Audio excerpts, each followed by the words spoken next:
Sign up now at elevate.miami.edu for my course, Organized Rhyme. Looking at the word legacy, while involving some wordplay, I'll use the first syllable to build upon. We'll use the first syllable, leg. For the second syllable, we'll use an. And for the third syllable, we'll use the word knee. So now we have leg and knee. Can we use it in context with legacy? Let's just see. Wordsworth Productions with a S.com for all merch. I got 2 books available right now. Well, Words Are Worth Volume 1, and I also have a children's book called Socks. Age range from 12 to 15, so it's kind of like the middle school and high school age range, but adults can read it as well.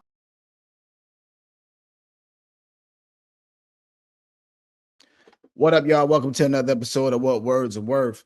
And today we got a guest that represents the true embodiment of a lyricist. Flow, lyrics, thought-provoking, storytelling, whatever you need. He's always got everything you need for a song, album, mixtape. You know, he's worked with some of your favorites: Inspectah Deck, Vinnie Paz, Mickey Diamond, Elzai, Kev Brown, and Blue. And I would consider him underrated, and he makes it seem effortless. Please welcome to the stage our brother. Let's go, Jamil Honesty. What's up, man? Good Peace, morning. man. How you, man? Good morning. Top of the morning to you, man. Yeah, man. Let me say this, man. I want to apologize because I didn't know much about just your music, man. Yeah. It's okay. Um, Better late than never. yo, to be real, I was like, yo, I think you underrated out here. You know what I'm saying? Yo, I said, yo, because I'm always looking for inspiration, as you know how that goes for us. Like when we lyricists, it's like you hear something dope, makes you write something dope in some regards, right? Right, So right, right. I'm always people always like, yo, what do you listen to? I love listening to Conway. That's my favorite kind of currently right now. And Mm, then I can hear other people, you know, that got bars and get hyped to want to write. right. And then I heard you, and I was like, okay, I can listen to you and get hype and want to write too, you know. Right.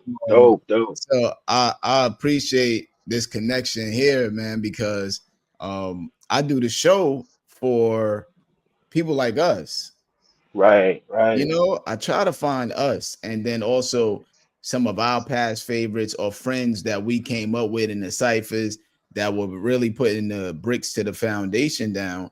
And man, I'm excited and happy to do this. And I got to check out the music, I got to listen, and I was like, man, yeah, I think you got to be mentioned more. So I'm excited to have you on the show, brother. You know, Yeah, thank you, man. I appreciate you, man. For real. yeah, Yeah. yes. So let's get started, man. Origin of the name and area. I saw that you said Baltimore raised, Staten Island bred. How's that Mm. mixed? So I was born and raised in Staten Island, till about my teenage years, and I moved to Baltimore.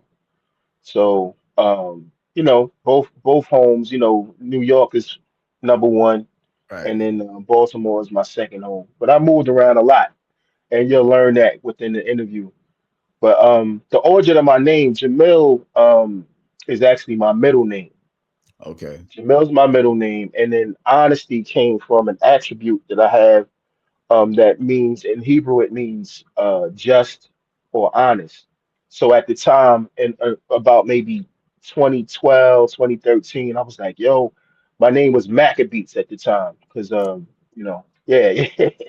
So and so the subject matter that I wanted to talk about and all that, I was like, yo, I kind of want to change my name. And at the time, you had your Kendrick Lamar's, you had your J. Cole's, and I thought that was dope because it added a sense of vulnerability, right? That I thought was really ill. So I said, yo, you know what? I'm gonna do that. You know what I'm saying? So I took my middle name, Jamil, and then I added the honesty to it, and there it is. You know And what I'm then saying? yeah, and that's what I guess we could sense in what you're saying and when you're rapping. So Right. the Forever Nice joint, man. I Yeah. you Let's know, talk about it. that's Let's talk about it. a shout to J.R. Swift. You know, I've interviewed him also on here as Hmm. well. Um, Man, I love the Shout out to my song, bro. man. Yeah, I Yeah, love I the song. appreciate that. But more than loving the song for the bars, I love the Hmm. fact how you ride the beat. You know, because Hmm. like you got style. That's what I was like. Oh, he got style. He's saying some lyrics. The rhyming is there with the technical rhymes, like the syllable. All everything is there, man. So how did you get up with J.R. Swift? So 2017 finale from Detroit. That's one of my homeboys, man. Out the Yes, finale. yes, ill lyricist, man. He put me on to JR, right? He sent me a post like, yo, you need to link with him. And at the time, JR, I guess he had started working with Elzai, Yeah, right? So he sent me a post of Elzai in the studio rocking to one of JR's beats. So I'm like, yo, this nigga's dope, right? So then I started immediately. What I would do, I always cut the middleman out. Like I ain't speaking in no, managers. I'm just going straight to the source. So I hit him up like, yo, what's good, man? Like, you really dope. What's your price like? You know right, what I mean? What you, you know what I mean? How can I get to work with you or whatever? So he gave me a price and we started. I bought two beats from him and we did two records, one called 24 and another one called The Dice Game back in 2017. So that's where the relationship started. right. Um, and this is for the folks that's listening, man, and MCs particularly. Like with producers, man, pay your producers, man. You Yeah, know what I'm saying? Invest in your career because a lot of times, and there's nothing wrong with necessarily paying for a relationship because people when they see that you're willing to invest in your career, they kind of let their hair down a little bit and they want to connect with you. They want to help you. You know what I'm saying? But when you just expect people to do something for free. They don't want to, you know what I'm saying? So that's I pretty agree. much how that worked. That's how that works. So we Jamil, started that relationship in 2017. Yeah, I wanted to kind of piggyback on what you're saying and say, like, at least offer it, and then they might right. have that same mutual respect. Be like, nah, I've been wanting, yo, let's rock, let's do Exactly. something there. But I'm always into like, let me at least ask, see what I could do, and then Right. like you said, build. But yeah, Yeah, and that's how I build a lot of my relationships, man. And surprisingly, a lot of times when you start off with that, they like, nah, like a couple like high like and status would have a lot of status in the industry. I hit them up and I'm like, yo, how much? They like, nah, you dope. You know what I'm saying? I mean, you don't yeah, yeah. always look for that, but just when you put that out there, they see that you respect the craft, you respect their time and all that kind of stuff. So, but anyway, that's how that relationship started in Right. 2017. We kept in touch, and then one day he hit me up like, "Yo, we need to do a project." I'm like, "Nigga, say less." You know what I'm saying? Say less, because at that time he was already heating up. He was doing stuff with Benny West, and I always thought he was dope. And we always maintained that relationship. And we immediately started with Real Rap and Follow Me. Those are the two records that we started with. You know what I mean? And yeah, man. Yeah. So I wanted to kind of delve into your writing style. Hmm. Because when I'm listening to it yesterday and I'm going like there's like a smooth, like nonchalant, like you fire vibe. Like, you know what I'm saying? Even in Right. I watched the freestyle, your mannerisms of the confidence with your writing style. How did you kind of develop and know your develop your quality control? Mm. Because that's Yep. you could be a rapper and not know how to trim the fat. You know what I'm Yeah. saying? Like you write a lot of Absolutely. rhymes and I'm sure there's rhymes that get left off the cut on the cutting board, cutting room Hmm. floor. How do you develop your writing style and that quality control? That 10,000 hours, man. 10,000 hours. I mean, you got to understand. I'm 40 plus. I started rhyming in early to mid 90s. Hmm. And I was always a student. I'm still a student. Right. You know what I'm saying? And when you kick back and you think that you mastered it, that's when you stop growing. So, I continue to try to stay sharp. I continue. I do more revising now than I did when I was younger. So I do a lot of revising. I know that's one of the things that you like to talk about. Yeah.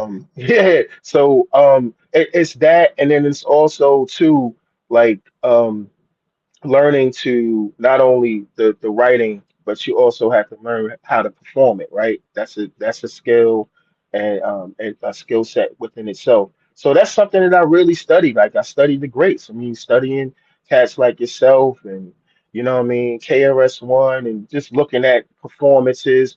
Really, when I first started out, I would get albums and actually study how cats would ride the beat, you know what I'm saying? How, the nuances, you know what I'm saying? How they kind of attack the beat and all that kind of stuff.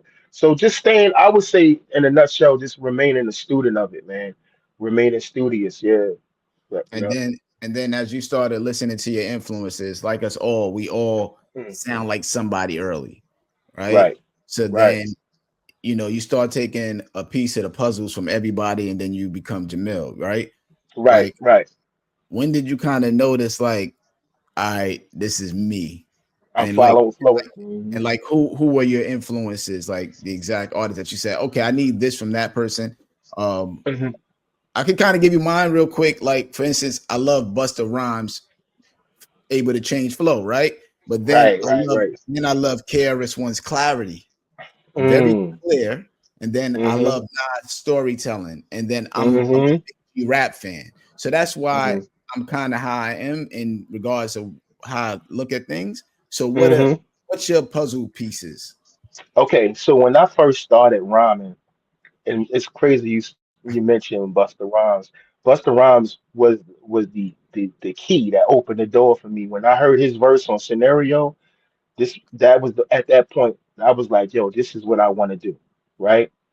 So it started there. Then we get into like doggy style.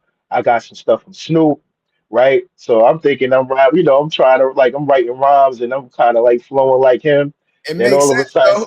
It makes yeah, sense now that I watch, because I watch yeah, there, but I also the tone, like the way you're able yeah, to balance your tone. Good though. right, Mhm. right. And I'm in North Carolina at the time. I told you I move around a lot, so I'm in North Carolina, early '90s, right? So I'm sitting, listening to the radio, and this joint comes on, and I'm like, yo, this dude sound like Fife Dog, but it's not Fife Dog because he's mad lyrical. Da, da, da, da, da, da, da, da. Nas immediately threw away my rap book. Immediately, he changed, at that point I changed. That changed the game for me. So definitely Nas was a big influence. I heard Do You Want More, Black Thought, big influence. I hear all of that when you rhyme, man. Yeah, Red But yet, Man, but yet you know I what I mean? still, I still only hear you though. You know what I'm Yeah, saying? yeah, yeah, That's why I yeah. was asking that question, because when you give me those puzzle pieces, and then it makes you, I can hear it, but I still only hear you and your voice. Yeah, because and that took a while. I'm gonna tell you, it took a while because like my man used to be like, "Yo, you sound like Black Thought." Like when I was in high school, they used to be like, "Yo, you sound like Black Thought, Black Thought." But I would say, yo, recently is when I really kind of fell into when I started making albums and stuff like that. I found me, and this is, Okay. I'm in my late 30s. Right. This is when I like really came into who Jamil is. You know what I'm saying? Yeah. So that didn't happen until years later, bro. Yeah. How about being from Baltimore and that Staten Island mix? Were you like Mm. trying to figure out, okay, do I want to sound like a Baltimore rapper and Staten Island rapper? I don't want, because you know how some people, when they come from a Hmm. place, they don't want to lose. Yo. I'm gonna tell you this. I'm gonna tell Mhm. you this. When I moved down here, I was straight in New York, and still, New York to the heart, right? You know Yeah. what I'm Yeah. saying? I didn't want to talk like them. I didn't want to dress like them. None of that. Right. So it was never a situation where I wanted to be like, the people that I was around. I was like, yo, I'm from New York. This is me. I wanted to be who I am. You know what I Right. mean? At the time.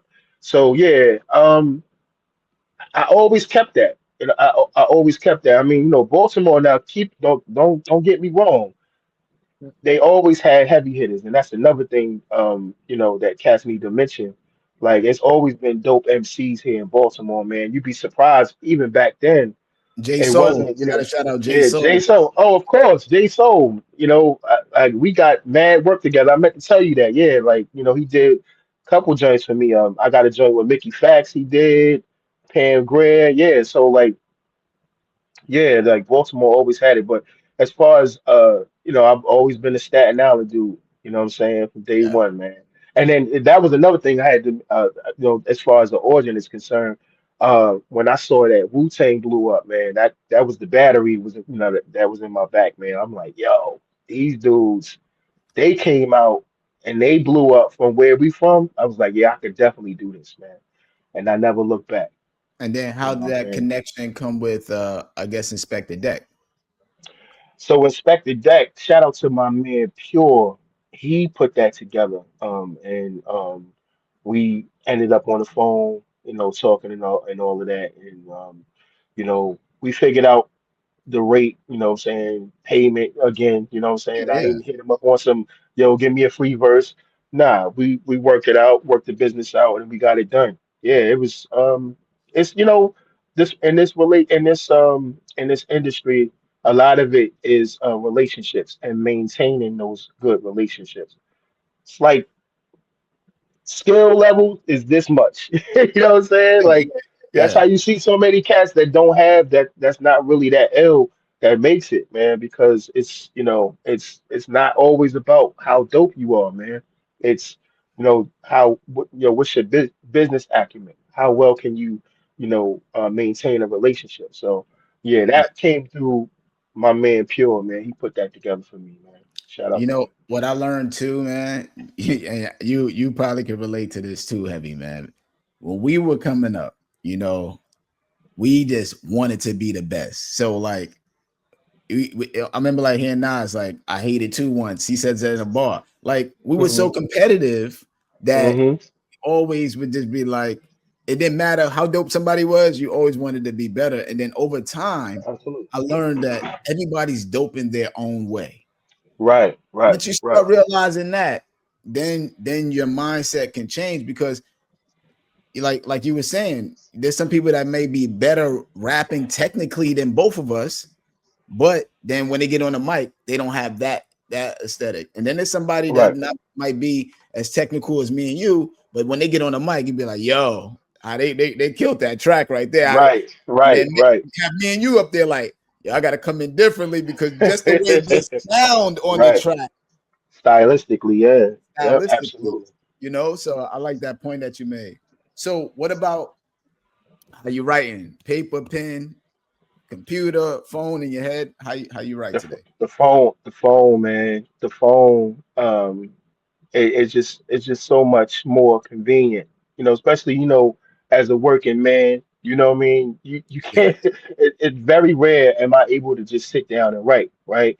So it's good to have that phone with you, the notepad app, you know what I'm saying? To be able to, put the ideas down. Like I probably got about 700, 800 notes in there, albums, yeah, the half-written verses, joints where you open it up. I look like if I'm looking for a line or something like that, or a rhyme, I open one note up. It's like 4 lines. I'm like, damn, what am I right. doing that? You know what I'm saying? So, yeah, it's very convenient. I'm trying to get back to actually writing because what I learned with actually writing, it helps you commit things to memory a lot more better in Yeah, my experience. Just for me. You know what I'm saying? And then you hear different things that it's like more of a spiritual connection, which I agree with too as well. yeah, Yeah. yeah. Yep. I type them on a computer. This computer that we're using now, I do write them in the phone too. But as far as like you saying with the memorization, for me, Hmm. I guess like if I have it as a script, I can kind of envision it on the paper more so. Or Hmm. I gotta listen. I gotta replay it. I think that's why, from what I know, people that write it in their head is Hmm. it's there because It's it's there. there, You know yeah, what I'm saying? yeah. That takes a And lot of focus, though, man. I tried to do that, especially around the time when it was a big buzz that Jay was doing it. You know what I'm saying? So I tried to do that, everybody was doing but that. that was before that was before the kids and responsibilities. You know what I'm saying? You start Yeah. trying to do that, and then next thing you know, oh, you gotta take your kids to the hospital, this, that, and the third. And the rhymes just go out your head. So I just try to write things down or put it in my phone. Yeah. And then have you been looking into um converting things into more like a literary work, like a book? Yo, I've been talking to. I don't know if you heard of this dude, Mattel. He does the boom bap reviews. Oh yeah, for sure. Oh Yeah, yeah, yeah. yeah. I've I been. actually We've been. I actually just wrote the I wrote the preface, the intro for the book this year. The Yeah. new Okay. Yeah. Yeah. Okay. Dope. Dope. Yeah, I'm in there too. Like he did memoirs. He wrote up for that. Yeah. So um me and him been in conversations because I was thinking about actually doing a book on an album that I did called The God's Honest Truth. Um very like that's one of my most to me is one of my most uh vulnerable projects because I just Okay. kind of talking about a lot of experiences that I had or people that were around me had. So I felt like yo it could be uh converted into like chapters in a book, you know what I mean? So Yeah. yeah, I so look think out that's for that. where we gotta go, man. It's like at the age and stage we are, um, our presentation of the art has to change a little bit. Like Yeah, of course the music, love doing the music, but people like you said, family being busy, like it's like finding new ways to keep the same fan base growing with us older to have other ways right, to achieve. Because at the end of the day, I think it's really about people appreciating the words. I love the right, beat, of course, but now we're kind of right. also getting into a phase of the words standing on their own. And Absolutely. I'm like always interested in that. But yeah, that's dope, man. Yeah, I just wrote the intro to that, and I wrote something else for it too as well. So Yeah, yeah. about choruses or verse first. All right. So I kind of like I have a formula with verses to chorus, right? So, of course, in the verses, because I'm sort of a technical rapper, you know what I'm saying, and lyricist or whatever the case may be, there's the kind of like, technical details here, da da da da, right? Lyrical, lyrical, lyrical. But then I like to kind of like water it down in the chorus to kind of, make it a little bit more better for people to stomach it, right? So Right. like it'd be bars and then like a simple hook. So I always do the verse first because that's what's going to tell me how I'm gonna do the hook. So for Oh, instance, like Forever Nice, right. um, I wrote the verse, and for some reason, um, just the when we came up with the title of the song, I started thinking about Outkast. Yeah. You know what I mean? So then and then it came to me like forever, forever, ever, Mhm. forever, ever, forever, Yeah. forever, ever. You know what I mean? And then I'm a big fan of Common. He's always yes, yes, y'all. You know what I'm saying? So I put that in there. I'm a sponge, man. I'm a sponge, and there's a lot of different influences that I've had, throughout the years. Fuji's, Common, the Roots. And I like to just kind of put that out there, you know what I mean, and my song. So yeah, that's how that came together, and that's normally how I do my hooks, man. They not really like if the meat and potatoes is in the verse, and then the hook is pretty much usually simple. And especially when it comes to like performances and stuff like that, you want the crowd to be able to repeat and understand what you're saying and be able to repeat it back to you. You know what I'm saying? So yeah. And then it also felt like the hook. That's the thing I noticed about you. There's a you don't mind moving. Like there was an age and time dudes ain't like to even dance and move like, you know what I'm saying? Like they were Oh just yeah, I like that. Yeah, yeah, stay, yeah. stay Absolutely. straight straight face, say the rhyme, don't move. Now people are a little more like, I'm gonna show a little personality. I live outside of this, and like Hmm. and ever like, what I'm saying, this it's very melodic and catchy with the hook as well. So are you into that intentionally with the that melodic aspects in the hooks because different from the rhyming? Absolutely. I mean, because outside of hip hop, man, honestly, I listen to a lot of hip hop. I'm not gonna lie, but Right. I listen to a lot of R&B and soul.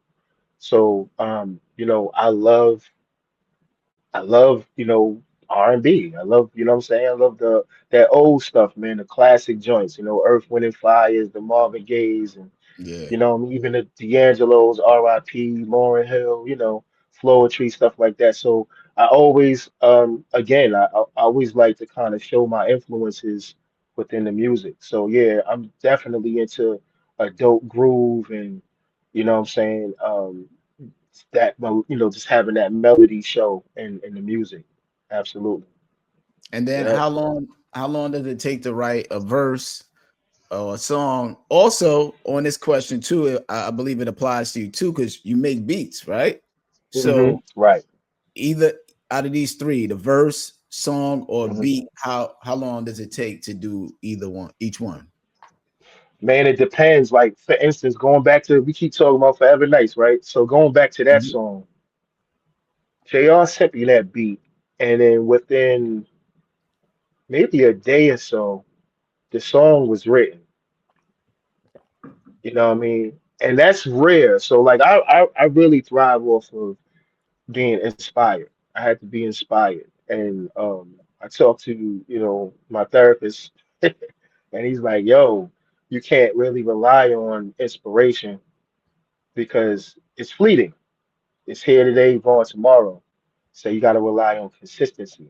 So that's what I'm really trying to work on more. But yeah, so it could be a situation where I could write a verse with, in a day or so, or it might take me where I'm writing the same verse for like a month or two, a line here, a line here, so it all depends. It all depends. Now, as far as me writing to a beat, I mean, yeah, I normally I write to beats. When I first started out, because I didn't produce and I didn't have money to pay for a producer, I was just writing and then fitting joints to the beat. You know what I Right. mean? But now since I have accessibility, you know what I'm saying? And, I have dope producers at my disposal. You know what I'm saying? I usually write to my beats. You know what I'm saying? Yeah. And then what you make beats. Mhm. How long does that take to make a beat for you? Um. Man, honestly, bro, like it could it's kind of like the same thing. It might take me there's times where I make a dope beat within 10 like 20, 30 minutes, or it could Yeah. take me a whole week, you know what I'm saying? Because my formula with beats is less is more. So I don't it's less is more, and how does it make me feel? If the feeling's right, I ain't gonna be spending a whole bunch of time trying to do this and that. Nah, I'm gonna package it together and whoever, send it to whoever want it. You know what I'm saying? And that's how we do it. And Absolutely. how often are you focused on using your production versus another producer's production?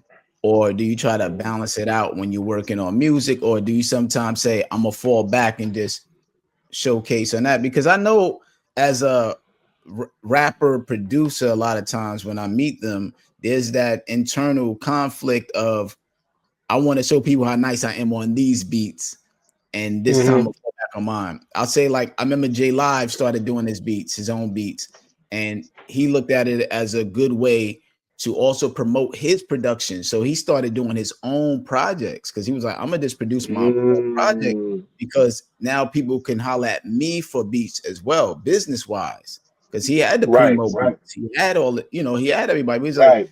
at the end of the day, how do I conjure up more business? Yo, man. All right, so to be transparent, right? I have yet to. put a project out that I produced myself.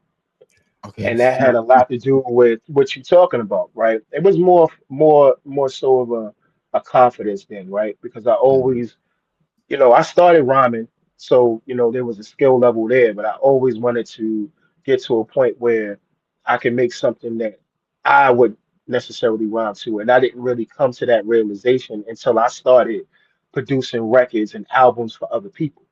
So after I did, and if you get a chance, check this out. I did a joint called Bolo Young with Sean Links. I produced that whole joint, so it came out dope. A lot of people say it's a classic record. When I saw that, I'm like, okay, I could do this. You know what I'm saying? So eventually, we're gonna have a fully produced Jamil Honesty record. Yeah, I mean, so I'm looking forward to that. And plus, I have a production team called the Divine Scheme. Actually, we're on your latest project Oh, with on the me first and Nash, song. with Nash and Dreads. Yeah, 88 bless, 88 bless. He's Oh uh yeah, he's a yeah. Shout out to yeah, he's him. a Divine Scheme. Yeah, the Divine Scheme member, man. I'm Yeah, proud. dope project by the way. Thank you, man. Yeah, Yeah, man. yeah, yeah.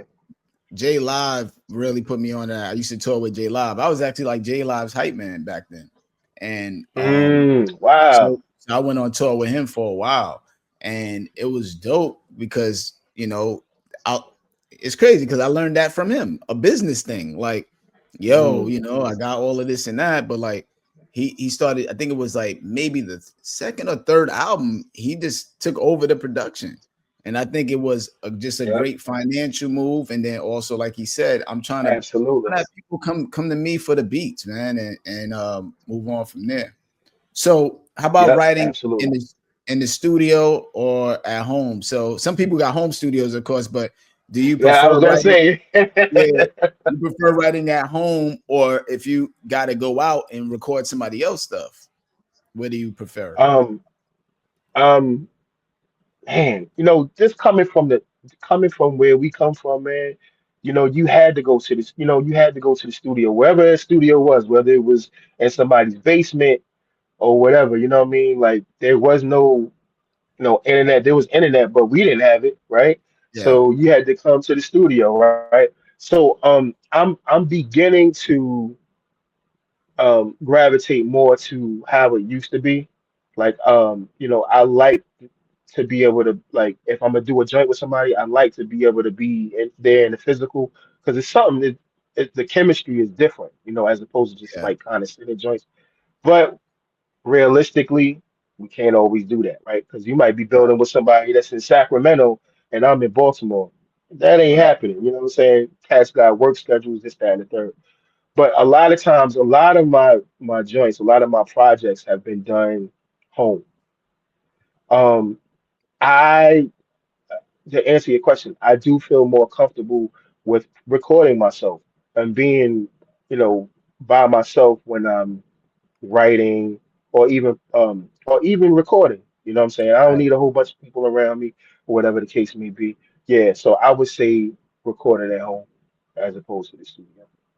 And then what's that like at home as far as like the atmosphere there? Is it morning time, like right now, early morning? Probably it's a Sunday today for everybody out there. It's kind of like it's a serene day nationally, pretty Right. much. But Chilling, yeah. what kind of atmosphere do you like? People around, you like music playing, and then you'd be like, oh, what's that atmosphere like? Nighttime, Whenever nobody's in the house, which is very rare. You know what I'm saying? When the house is clear, uh-oh, you good? Yeah, Oh, we okay. good, we good. Yeah, yeah, yeah, yeah. Yeah, whenever the house is clear, man, that's when I'll run and set everything up. And especially if it's a nice little long dispensation of time, like where people are going to be gone for a while, yeah, Right. I might set up something because I'm always writing. So I hurry up, set things up, and then what I'm saying, record or whatever the case may be. And that could be, that could be in the morning, that could be at night. You know what I'm saying? So whenever the mood is right, and like I said, I got the privacy or whatever. to be able to do my thing, I do it. But as far as beats are concerned, that's whenever, you know, morning, noon, night. How about do you like that? Because man, we came up in that. It's a lot of stuff that's different sometimes, but it's still the same. How Mhm. about you like when people are in the studio? Remember, it's kind of stereotypical to an average person that don't know hip hop as much as me and you. We know all facets of it, dynamics of it. We Right. know different styles. But to somebody on the outside, there is an Mhm. image, man. I teach a hip hop course at night, right? To Oh, dope. college.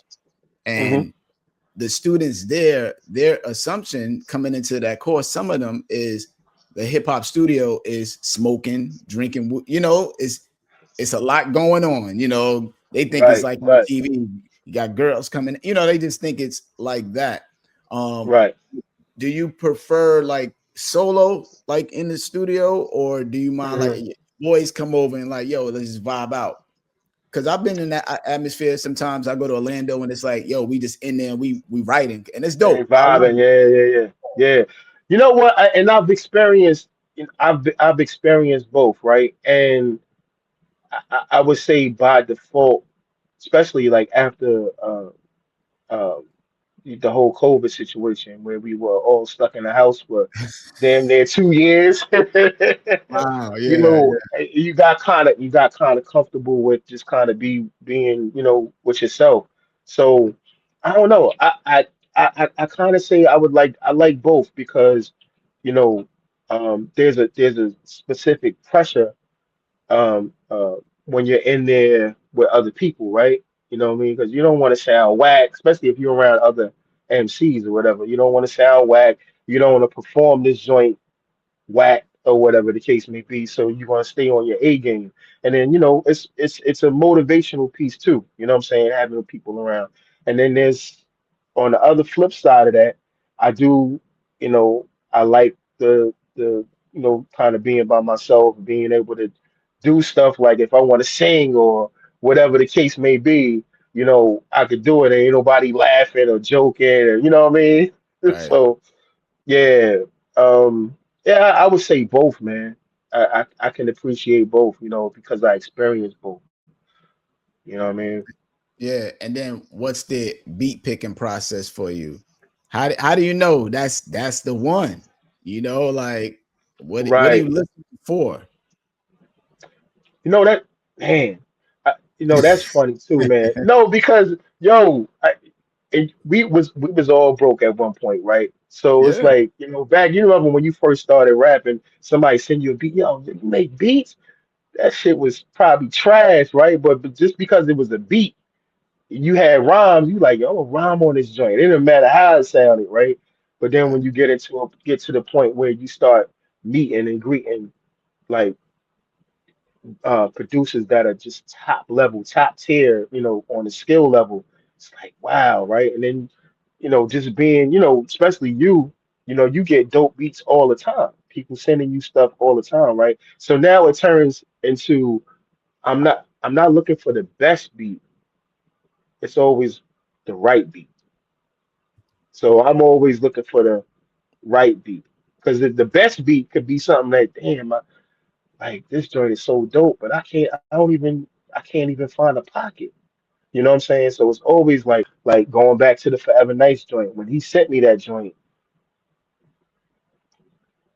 is it the best beat that I ever heard? It's dope, right? But it was like, yo, I just started immediately connecting to it because I heard the pockets. You know what I'm saying? I'm like, yo, this joint would fit me like a glove. You know what I mean? So yeah. it's always that. It's always like just finding the right beat that speaks to me. Yeah, you And know what then I'm saying? how many beats do you like sent to you? Please don't send me the double digits. The double digits always make me nervous, bro. I'm not gonna name no names, but one dude sent me like 50 beats, and I only like one. So don't say Yeah, and don't be offended, y'all, if that's the case. Like, right. do because here's the thing that I've learned, Jamil, is that like sometimes you meet new producers, they'll send the 50 or whatever, and you like one, and they, I think in some regards they should learn from us picking the one. Like, Absolutely. you know what I'm Absolutely. saying? Like, Yeah, it don't absolutely. feel like we, the other joints may be trash or whatever. It's not that. They just don't, that one is what speaks to us, Right. but the other 50 or whatever, 40, 49 might fit somebody else, but like, don't be Hmm. offended on picking the one. Yeah, So send more like that. Just don't send 50. yeah. How Bro, about this? every time I see 50, every time I see double digits, bro, not to cut your wisdom, Okay. I immediately say, "Oh, yo, son, whack." Not even, not even listening to it. Like I already think like, "Oh yeah, this dude, he ain't about nothing, man." You sending me 50 joints, you know what I mean? But the dudes that send you like three, four, you like, oh, okay, he might have some heat or whatever because he trying to tuck it. He being stingy with it, you know what I mean? So I don't know. How about how about this question? How do you feel about this question that we always get? Um, what style you looking for? I don't like that question. I don't like that I don't like it question, either. Jamil. I I don't don't like, like it either. I don't because like it it seems either. like you're trying to put me in a box, kind of like, you know what I mean? I don't want to Hmm. be put in a box with beats. I Right. want you to send me the unexpected. Semi However, dope. Semi right? dope. Semi Any dope. genre, right? Like, it could be Yeah, any. semi dope. Yeah, Like, I heard semi dope. what's this Stove Guard joint I heard yesterday? Man, it's called El Pueblo or something like that. I'm gonna have to look this up because um this joint It's kind of was got like a trap style to it. nah, it's more like a guitar, like almost like a not bachata guitar, but like a Spanish guitar just playing and he rhyming over it. Yeah, Mm, I just heard it yesterday. I gotta mm, look it up because we talking about it, and this is what's dope about. I love having this show and talk to people about hip hop that love hip hop because it's like a right. real. We just kicking it. Um, Yeah. but I like it's I Stove heard God too, man. yeah, I got another. You made me think of something else, and I sent this out yesterday to everybody in my like my text friends. All right, so El Pueblo, Mm, man, when you get a chance, check out that El Pueblo. I was like, mm. man, this style. Now I got it. This is what I was thinking yesterday. I heard it. I sent it to my boy Gowdy, my boy Kurt Gowdy. Okay. He produced shootouts for Nas. I sent it to him. Oh, That's my dude. And then I sent it to Punch. I sent it to a couple people because yeah. I was like, I sent it to Ace. I think I sent it to Ace too because I was just like, yo, this El Pueblo crazy. When I hear Stove Guard, that is he the new Max B? Mm. And He Max might B be. kind of missed that time because Max B had that.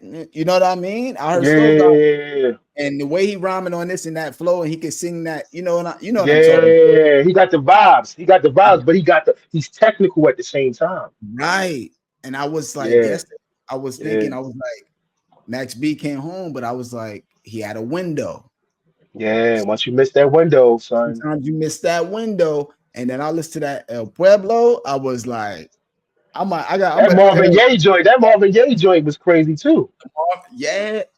But that flavor, right? That joint when he played that Yeah, on Joe and Jada, he played it on it. I was like, um, I don't understand why that's not a hit. Honestly, I don't understand why that's not a hit. I hit my man's up. I'm like, yo, this is a hit, bro. yeah, I think what it is today, though, it may be a hit, but it doesn't have to be the commercial vibe, Right, right? right, Because right, right, a lot right, of times you see like LeBron saying Stove God lyrics and bigging them up on the Twitter and all that. So I right. love where we are though with it, Jamil, because like what I'm saying, the Forever Nice joint could be a hit without having to be on the radio. Before we was, Absolutely. there was a lot of gatekeepers for us coming up. Right.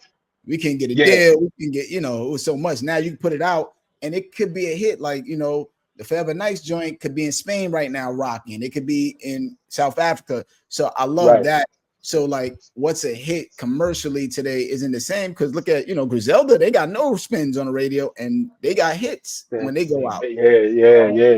But yeah, Yeah, yeah. I was wondering that, man. Like when I listened to that El Pueblo, wait till you check it out. It's just like Yeah, yeah, yeah, yeah. just I like a like listen, yo, I like Stove, man. Ever since I'm gonna tell you, I didn't realize it was him, but he was on the rock joint. Ah man, the album that had Richard Gere on it. Richie Gere, Richie Gere. Oh, let me look it Yeah. up. Look it up. Oh man. Is What it it, something with Griselda? no, Rock Moss. Rock Oh, Moss. Rock March. Oh, Rock. That's the first Oh, time I heard okay. Stove. This is like what, 2016 maybe? Oh wow. He put Okay. a, yeah. And he had there's a song on there called I think God Loves Us or God Loves You or something. And I'm like, yo, this I thought it was Rock singing the hook, but it was dope. But then when he dropped that album, Reasonable Drought, oh my God. Yeah, Stove is nasty, man. Stove is So nasty. yeah, man, us just talking about the man, but yeah, so we kicking it. But yeah, I just wanted to ask that question because it hit me in the head yesterday. Like, yo, this he sound like he might be the new joint because that Yeah, window. yeah, So what yeah. about beats with drums or no drums? What do you prefer to Man, rhyme on? Doesn't matter. You like both? I prefer drums, you know what I'm saying? But I just want it to be funky, man. So Yeah. whatever I'm a funk child, man. Like so whatever is it got that sound to it, got that funk to it, whether it's drums or no drums, I'm with it. You know what I mean? Me Can I do a whole album or do I want to do a whole album with no drums? Nah. But I'm a woo baby, so I like the loops.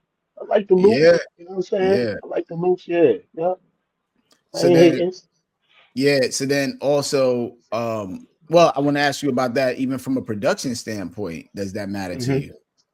The beat Yeah. the yeah, go ahead. Yeah. So predominantly, like a lot of my production has drums. Like my signature sound is the heavy drums. So very rare do I make beats that just don't have no drums on it. I do have joints with no drums, but very rare, very rare. Yeah. And then when you're laying down the vocals, punch in or straight through. What Punch, punch, man, punch. You know what I mean? I try to go for the straight through. You know what I'm saying? But a lot of times I'm punching, man. A lot of times I'm punching. Sorry, y'all. a yeah, I think lot of times I'm nowadays punching, man. nobody can't really tell for the most part. I would say a lot of times. I mean, it depends on the style you're doing. We know Slick Rick was Hmm. punched in all the time because remember he was doing Hmm. the Right. voice in there and this and that was no deal. But And I I'm gonna tell wonder, you why. I'm gonna tell yeah, you real quick. The reason why is because a lot of times when I'm writing, I'm on the go, so I don't really get to commit it to memory like I want. So right, like a lot of times when I'm recording it, I'm actually you know getting to really know the verse at the same time, if that makes sense. So you know what I mean. A lot of people they write or whatever and go over and over and over it. You know what I'm saying, and then they record it so that they can give that performance, that straight through performance. So a lot of times I'm on the go. So yeah, that's the reason why I be punching. yeah. I've been in both styles of studio. I guess I've been around the engineer and the boys, you hang with your boys, like, yo, go, you can get that straight through, man. You could, do it straight through. And then I've been around the engineer that ain't got no time to waste. Yo, we just gonna punch that. Right, uh, right. and nobody knows the difference. It's really I think a self thing, right? Right. At the end of the day.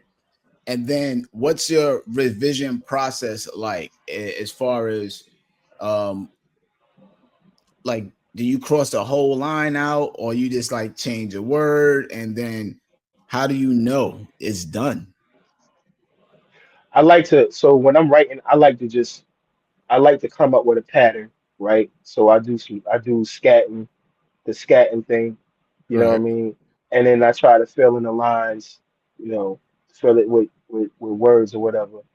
Um, my style, especially when I was younger, I would try to cram every word I could find in one bar, right? Yep. So as I got older, I'm like, yo, you know, if I want to edify and be clear, man, you can't have these words all bundled up, jump together, jumbled up together. So Yeah. what I do is I'll write the verse out and then I'll go back, and especially when I do a lot of that when I'm actually recording. I'll be like, okay, yo, you know what? If I take this out, this line will sound a little bit better. You Yes. know what I'm Yeah. saying? Yeah. Yeah. So a lot of the revision happens during recording. I say. Yeah. Because you might say a line. I was recording yesterday and I had it. I said, what is it?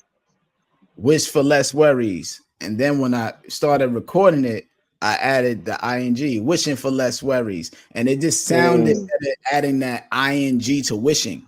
You mm-hmm. know, Right, right, right, even though I right. wrote Yeah, it yeah, the other way, you know what I'm saying? But once you yeah. start, going in the booth, it feels like, oh, I could change this, adding. It's a lot of adding Mm-hmm. and subtracting with the bars. And not to overthink too. That's another thing too. Like what I'm learning now, just after years and years of just some you got when I first started, I was very meticulous. Oh, I can't say this. It's not gonna sound right, man. Sometimes I pronounce words wrong on purpose. You know what I'm saying? Just so that it'll fit what I'm trying to talk about. You know what I'm saying? So just kind of like not overthinking too. During your revision. You know what I'm Yeah. saying? Yeah. One of the lines in my book is overthinking is the death of an artist. Yes. Because hey, maybe we relate on this as well. Me and so many of us that never put projects out, they rap and everything, but overthinking, nah, I don't want it to sound like that. When I put it out, I want it to be like this, like searching for perfection. Mm-hmm. There's no, I always tell people perfection is an opinion. Mm. Like it's Right. no way because you don't Right. know. You could put out the fire song that you think is fire, and then people be like, "That's not the single." You could That's put not out it. something that be like, "Yeah, that joint is cool. I just put it out." And And people like, people "Yo, love it. Yeah. I got a song like that called Gunpin on uh shot from the oh man, shots from the Soviet with me and Giallo Point. My brain is fried. But anyway, yeah, a lot of people gravitated to that song, Gunpin. And I'm like, yo, I mean, it's dope, but it's not my favorite. And in terms of like lyrically, I don't feel like I delivered the way you know, that I normally do, but people love that record. You know what I'm saying? So yeah, once you put the art out, it doesn't belong to you anymore. People yeah," just pick it apart and take their pieces and run with it. and you start learning yourself though when you do that too. Like Right. I'm sure you put that out, and then did another self analysis on why people like that record. Like, Hmm. did you do something different? Did you not put as much words or made it more digestible? What did you think about that song after you heard other people loving it so much and you revisited? What was the analysis It of it? was it was the simplicity of it, and then I grew to understand why people like certain artists. You know what I'm saying? For who they are and why they're so big. Because it's like, yeah, okay, they like certain people gravitate to that monotone or just kind of like simplistic type of flow. You know what I'm saying? And that's what I learned from it. So I was like, wow, okay. I probably wouldn't do that again, but wow, like I was kind of like taken aback, like, yo, y'all like this? They love it. I mean, not to downplay my records, man. Like, if I Yeah, didn't like it, I wouldn't have put it out. But it just surprised me because there was other records on there that I thought people would gravitate to more because I was a lot more lyrical on it and this, that, and the third. So, yeah, I man. think one of the things um, that I had to wrestle with, which you know that I had to learn, was being okay with understanding that I'm writing for me and you, somebody that's in an emotional bag, somebody that's in a battle rap bag, somebody, and then Mhm. also that balance of, do I got any joints for my lady to just check out? Right, right, yeah, yo, right, right, absolutely. So what's that like as far as like with storytelling, how important it is for you to like make sure you're writing joints that represent, our socioeconomics, yet at the same Mm, time making something that's enjoyable on a like a competitive level, like, yo, this is still fire, where's that right, balance right. at? So that's where the influence of Nas comes in. One thing that's so powerful and what makes Nas the golden child is like he's able to fuse everything together, right? The Yeah, the the metaphors and a quote unquote battle rap, the the knowledge and the storytelling, gangster shit all in one, right? So I always gravitate to MCs that can kind of do that. Like they can tell you how nice they are, but then they can give you a little story, right? Within one rap, one verse. You know what I mean? I love storytelling. I love to tell a story, and I'm going to be doing a whole lot more of it in my and my other projects, you know what I'm saying, coming. Yeah, I love to tell a story. I love, I feel like even when like if I'm doing like a joint where I'm just talking about how nice I am, I might throw a little story in there, a little short story in there, you know what I mean? Here and there. I love the art of storytelling. To me, yeah. I can't speak for nobody else. I feel like that's where you kind of that's the measuring stick for me on how dope an MC can be. One of the like my favorite songs uh, are storytelling joints. You know what I'm saying? Yeah. Stan. My absolute favorite is "I Gave You Power." Woo. To this day, like as a matter of fact, I did a whole project kind of like that whole. I did a whole project because it was influenced by that song called "Shots from the Soviet," where um I'm kind of like impersonating a gun in a way. Mm. You know what I'm saying? Yeah, that song is incredible, man. But like I said, yo, like storytelling is for me is the measuring stick of how dope an MC is. You can tell a story and you can make it to a point where it's like clear. Like I was listening to um photo album, Oh your man. joint. Yeah, And you know what I'm saying? Storytelling on that is crazy. Yeah, so yeah, storytelling is key for me. yeah, man. For an MC. When you mentioned I gave you power, I love watching the reaction videos of I gave you power on YouTube. There's so many because that song has gotten its life of its own that you'll see people that's like maybe in the punk rock listening to I gave you power and giving you a review of it. There's one there's a reaction channel with a dad and son combination, and they listen Mm, to Give You Power, and the dad is like so blown away by the lyrics and just the the detail, reaction. yeah.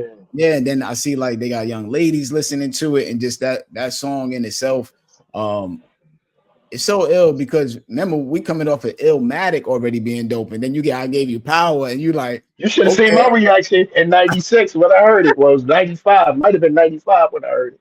Because yeah, it was like they played it on the radio. I heard it on a mixtape or something. When I heard that, boy, that joint, it changed my life, bro. I actually there's an interview I had where I spoke highly of that song, of just the album period. Illmatic versus It Was Written. which So one yeah, is your favorite? It Was Written all day, bro. I Yeah, mean, you know what, and you know why? Like, and I was just talking about this earlier. Like back in the day, we ain't had no money, man, to buy no records, right? So the only way that you could listen to an album uh, is whether on you either on the block or you dub it, right? right. And for Illmatic, like I was there to witness, the impact of it, but I Yep. never really listened to the album until later on, like Got maybe you. '97. So by that time, I had some money. So the first album I went and got was It Was Written. Then I got Illmatic, and I was like, Oh, oh, right. So yeah, It Was Written always it seemed to resonate with me more because it was more of a storytelling kind of thing. He was the character, Nas Escobar. He had yeah, this whole theme with him. And yeah. honestly, 96, 96, 95, 96 Nas is unstoppable. Lyrically, he's in his prime.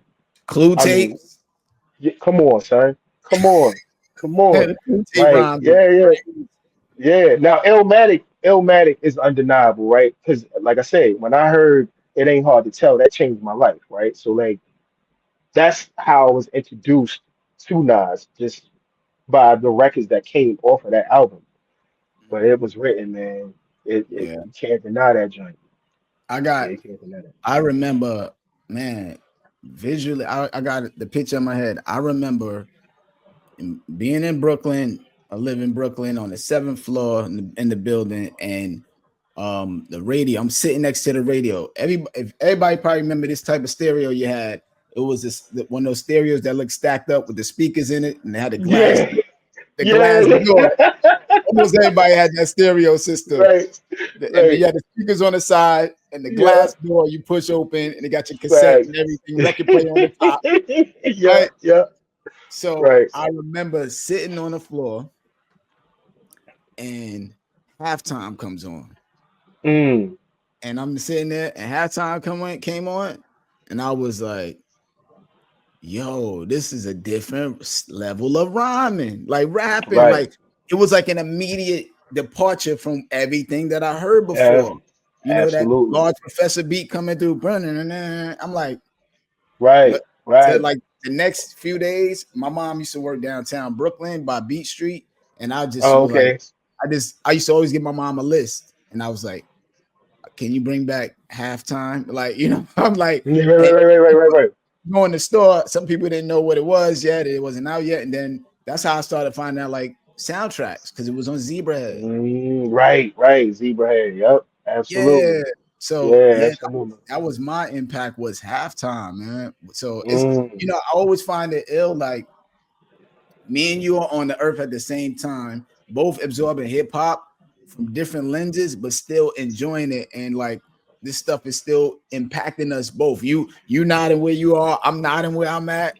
right, right. So I Right, always right, right. And it gave us different abilities yeah, and skill sets. And it's kind of like on some comic book type stuff, man. You know what I right. mean? This Yeah. media hit, you know what I'm saying, and blew up into different pieces. And you know what I'm saying, everybody Yep. got different abilities from that. Yeah, yeah. So So, what's your studio setup? man, yo, honestly, a laptop, Yeah. interface. I use Personas, Studio One, Hmm. and a mic, Yeah. MacBook. Interface, mic. That's my studio setup, man.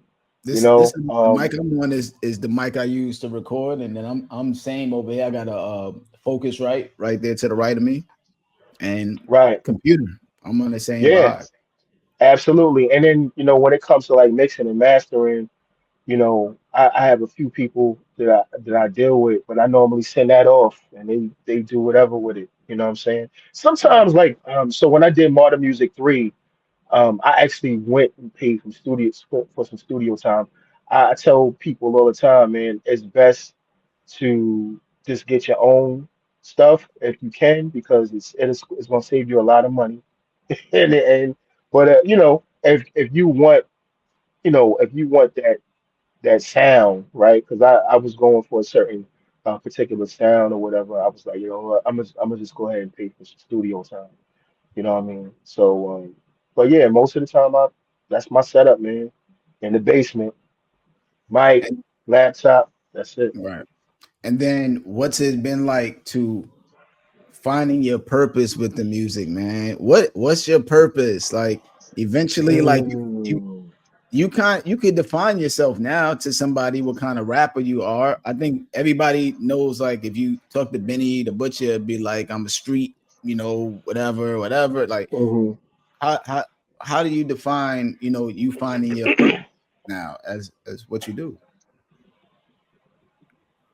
A working class man with a Mm, gift that sees the world from his lens, and he likes to talk about it. So there's things that I've seen, I've been through. You know, I like to be. You know, when I was young, man, I used to like to be around like older people. I still like to be around older people because they come with a lot of wisdom, right? And right. they have a lot of stories. And I just like to watch people, man. I used to like, even when I was a kid, just being on the block, just watching certain things, and I write about it. You know what I'm saying? And that's just it, man. I don't really want to be stuck in a box. Like I know some people like, oh, he's a conscious rapper, he's this, he's that. I'm just a regular dude, man. You know what I'm saying? And I'm an artist at the end of the day, like, because if you listen to my catalog, I'm talking about different things like with Rufus Buck. That project came from me just being frustrated about all the stuff that was going on with, you know, Sandra Bland at the time and the riots, and it was so I call it riot music, and that's what I was talking about on that. The God's honest truth from speaking about things that happened to me personally. I got a song in there where I kind of um, reconnected with my father before he passed away. Uh, just different things. I like to touch on different things, man. And um, one of my biggest influences is Stevie Wonder. Like with Stevie Wonder, man, he just was a free. He was an artist. He's still an art. He's an artist, man. He just never knew what he was gonna come up with next. He just knew that it was gonna be dope. You know what I'm saying? So that's Right. that's just me, man. Yeah, I like to just do different stuff, and talk Yeah. about different things. And you speak about like that freedom. So what it's like, and how do you keep that freedom if you get a creative block? Do you ever get creative blocks, or All the time. okay, All the time. And what resonates with me is what my therapist told me was like, yo, stop relying on inspiration, rely on consistency. So what I try to do, I try to write something every day. yeah, I try to write something every day until it's like it's kind of like you keep digging and digging, and eventually you're going to strike for oil or gold or whatever the case may be. You know what I'm saying? You'll get to that point where it'll just start flowing. So that's what I go for, man. Just um, I get the blocks, but I just keep writing until I ain't blocked no more, man. You know? and then how do you stay motivated to keep doing the music? Because we're older, we got families, we got Hmm. jobs, we're more concerned about maintaining a livelihood and take care of the fam. But at the same time, it's just in us. This is us. Right, This is what we right, do. It's like right, can't take it's in us. You know what I mean?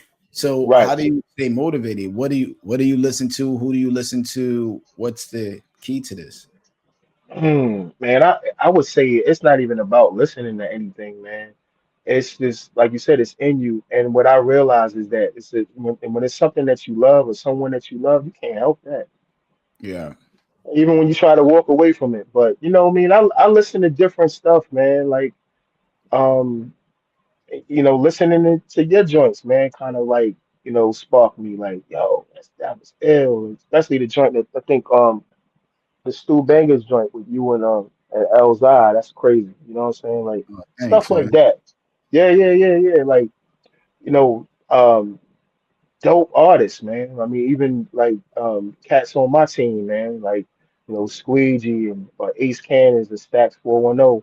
When I listen to them, that keeps me going. I'm like, yo, these dudes on my team, and I can't let Yeah.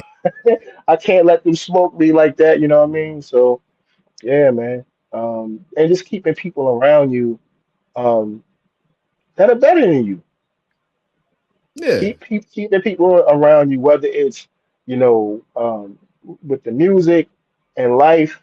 You know what I'm saying? Because that'll motivate you to stay sharp. You Yeah. know?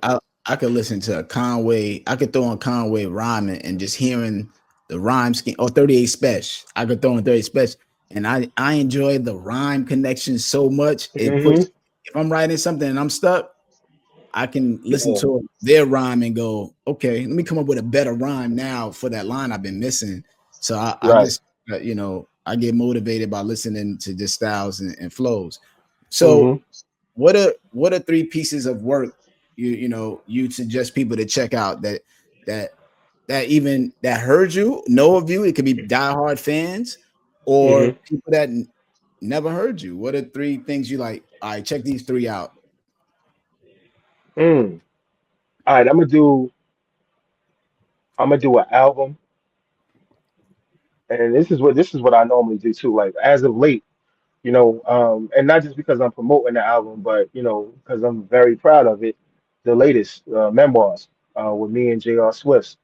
Um, I suggest that joint. That's everywhere. You know what I'm saying? Yep. Um, Pam Grier, featuring myself, Rem from Brooklyn. Shout out to the Walkers, and my man Pure. That's produced by J Soul. I like to send that because it's like, especially to the ladies, because it's geared to the ladies, and that's something that I don't really, at that time I saw like, avoiding that, like especially in a niche that we're in, cats don't like to talk about the ladies in a positive manner sometimes, you know what I mean? And no judgment, it's just like, it was a voice, so I wanted to put that out there. And then the third one, I would say. I'm gonna go with the joint with Inspectah Deck because it's just a flex, man. I'm like, yo, it's Yeah, yeah. Inspectah Deck, you know what I mean? Wu Tang, they like the Avengers to me, man. So like I wear that like a badge of honor, man, just to have him on the joint, man. Yep. You So got me those are the think. three joints. You got me thinking. Like, because I asked this question to somebody else too. You may have seen it. Is why we don't play like the girl joints brothers we making to show like that. That's the thing I kind of study in the course too that I teach is like hip hop does have love. It seemed like we be trying to Right, avoid having the joint on your album that deal with you loving somebody or liking somebody. You know what I mean? It's like, nah, right, I can't be all right, hardcore. Yeah, I can't show right. I'm with shorties and stuff. What do you think about that perspective? I think Like, that's I wow. think that's whack. I think it's whack. I think it's whack because and and I think sometimes we get caught up in the blood sport of it all, right? It's got to be, hard bars, this, that, and the third, and people don't want to speak to that human side of themselves. You know what I mean? And it's not wrong with that. It's not wrong with touching on those things. And no, and again, I don't want to make it seem like, yo, what other people are doing is whack. I just to have that mindset that you know, people should look down upon, you know, a MC or, yeah, MC for speaking about how much he loves his girl or whatever the case may be. I just feel like, again, when those kind of songs are being written by MCs, that's the measuring stick for me. Like, okay, yo, he's doing the joint about lady and that's dope. Brown Mahogany. skin girl, yeah, mahogany. Right. You know what I mean? Come on, bro. Like, Pam Grier, like, you know what I'm saying? You know what I mean? And it's not wrong. Like I did a joint where so I got a duo called the Harbor Kids. It's me and my man Squeege. We did a joint where it's called You Don't Know, or you know, I'm sorry. You know. And we both talking about our ladies. You know what I'm saying? I So love that. yeah, Yeah. and then look, right before that is straight bars and we bar shit up and all of that, but then we slow it down for the ladies because ladies like hip hop too. Yeah. You know what I'm saying? They I like hip learned hop that too. over time. I was like, yeah, I gotta make sure there's always something I think on the album that my wife could at least check out and listen and enjoy what I'm doing. She don't want to hear me Right, how dope I am. Like she know I'm dope or whatever already. right, Like right. it's something that she could relate. That's relatable. So Absolutely. I wanted to get your perspective on that. And this conversation made me think of, yo, what do you think about if we had a radio station dedicated to all the love joints in hip hop, how they got the slow jam That'd station. be dope. That'd Yeah, be dope. you know what I'm That'd be saying? dope. Seriously, yeah. Yo, I, shout out to LL for making that a thing, man.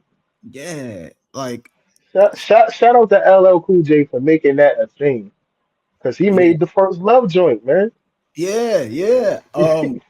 I play that in the class too. I played a video because they never seen the video. They and then a lot of them know LL from CSI and all that. So, Hmm. but yeah, so I'm thinking like that would be dope if you get to hear "Round the Way, Girl" and then they go off and Mahogany come Hmm. on, and Pam Grier come on. You know what I'm saying? Right, And then right, right, Miss Booty come on a radio state. right. That station only playing Well, those love joints. joint. That's dope. Hey, Um, yo, we need to put it together, bro. We need to put it together, yo. I'm thinking about. I got to pitch it to a DJ that do some things, but I wouldn't mind like if it's like something like that and just playing joints like that. I think that would be dope because they did it for R&B. Got their own slow joints. Like you can listen to a whole R&B Yeah, um right, right. station And it's and rock mad out. joints. It's mad joints. It's yo. I mean, Common got what's the he got a joint called I used to love Superstar. her. Yeah, you used to love him, but he's got a joint called Superstar. One of his albums is him featuring Marsha and Ambrosius. Oh yeah, yeah, Crazy joint. Crazy. Yeah, he got some joints too. yeah. Yeah, yeah, yeah. He got I some was joints just too. thinking about that, man. Just because, unfortunately, there's a bad connotation with hip hop sometimes that think like we only do one thing or whatever the case may Right, be. So I just been thinking about that. So hopefully, somebody hear it, or when I get opportunity and I speak to a DJ or something like that, I think that's kind of somebody should take that lane. Yo, my show is only this. You know what I'm saying? So all right, the DJs or people out there that's checking the show out, let me know. I don't even mind being on there hosting or something with you. But right, you know, right, right. Holla at my man. yo, Holla at my man. Yo. Facts. yo, Jamil, man, this has been super dope, man. Like we just been kicking it. You know what I'm saying? Yeah, absolutely. We bounced around over all and everything, man. And it's dope talking to somebody. I feel like I could talk about hip hop about anything, and we both Yeah, flipping out. We yeah, like absolutely. kids at the candy store with hip hop. That's us. You know what I'm saying? Yes, yes, Um, yes, yes. man, You need and that. I'm I feel great that I've been able to discover more of your music. And like I said, I feel you're underrated. You got the style, flow, all the pieces of your puzzle. I can hear it. And man, I really enjoy being inspired and motivated by the joint, Man, shit listening to the too. joints, man. But yo, give us your social media, how people get in touch with you for the music, for the beats, and Yeah, can't wait for you to produce your own joint and all that other yeah, stuff. yeah, yeah, yeah, yeah, yeah. No doubt, no doubt. All right, so check it out. Listen, everything on everything. IG, X, TikTok, Jamil underscore honesty. So that's JAMIL underscore honesty, HONESTY. I'm normally on IG, so if you DM me on the IG, if you need verses, if you need beats, if you need promo videos, I'm doing all of that. You know what I'm saying? So yeah, yo, hit me. You write for people too? If they need a verse. Ah man, you know what? For the right call, yeah, I will. I've never ghostwritten for anybody, but I know a lot of people that have. Yeah, Yeah, we can get you right. We can get you right at Black House. Come to Black House. We got yeah, you. man. All the services are there, man. All the services. Right. So yeah, Absolutely. yo, so once again, thank you, Jamil Honesty, for being here. Everybody, I'm gonna have Yo. links down in the description, and everything is for everything that you want me to put down there. Let me know if it's any website and all that other stuff. Hmm. And like I always say, everybody out there, what are your words worth? Peace, y'all. Peace, peace. Thank you, man. This has been dope, Hey brother. man. You Yeah, know.